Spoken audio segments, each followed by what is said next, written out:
July 1st, 2007. A day etched into the minds of many Coffeyville citizens.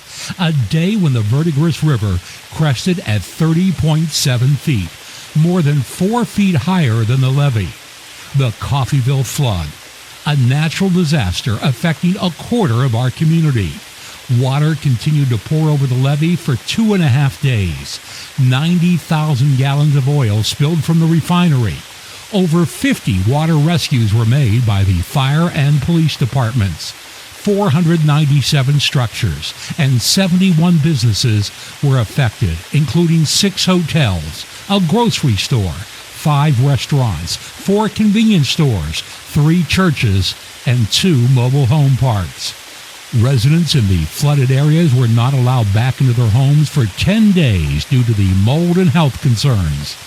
In true Coffeyville fashion, however, Coffeyville citizens rose to the challenge. They sandbagged, went door to door notifying residents, assisted with searches, set up shelters, passed out water, cared for pets, prepared food, helped with cleanup, providing clothing and household goods.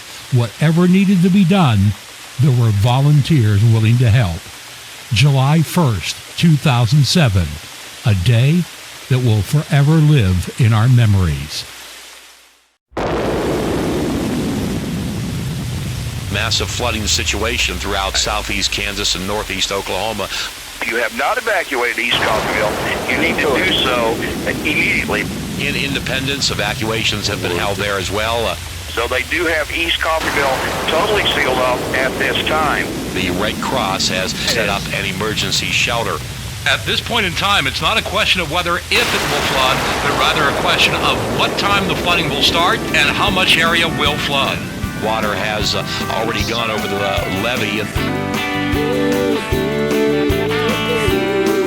Hundreds of volunteers gathered together at the Youth Activity Center and at the old Walmart complex to fill sandbags and place them on the levees. Held my head up in the storm. Between 11 and 11:30, the river began coming over the levee on the north side of Coffeyville Resource. At 3 a.m. on July 1st, Sunday morning, water began coming over the levee near Moon Street. And though you pushed me close to the edge, letting go never once went through my head. We are born survivors. Nothing or no one can bring us down. I would rather be another than a fighter, but I'd do anything just to keep you around. I just left my home. Oh yes I would. And I'd like for you to take your imagination and run wild with it. Ramp it. Become destructive in your mind. It's worse than that. And we estimate approximately a fourth of our population has been affected by this flood. But all of us are at a loss, because if one hurts, all of us hurt. So it's time to pray now. It's time to pray.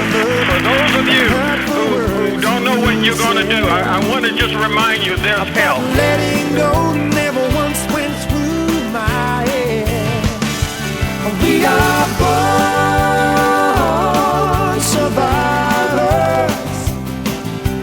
Nothing or no one can bring us down.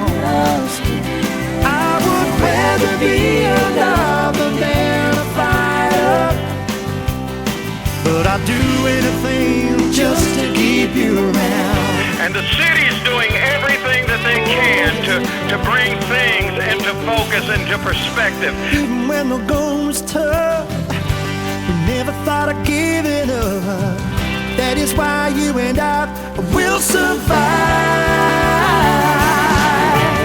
And there's other entities of our cities that's working diligently to the good and for the best of the citizens who have suffered loss. Acting unseemingly won't get anything done. So we're here. You said about letting go never once went through my head.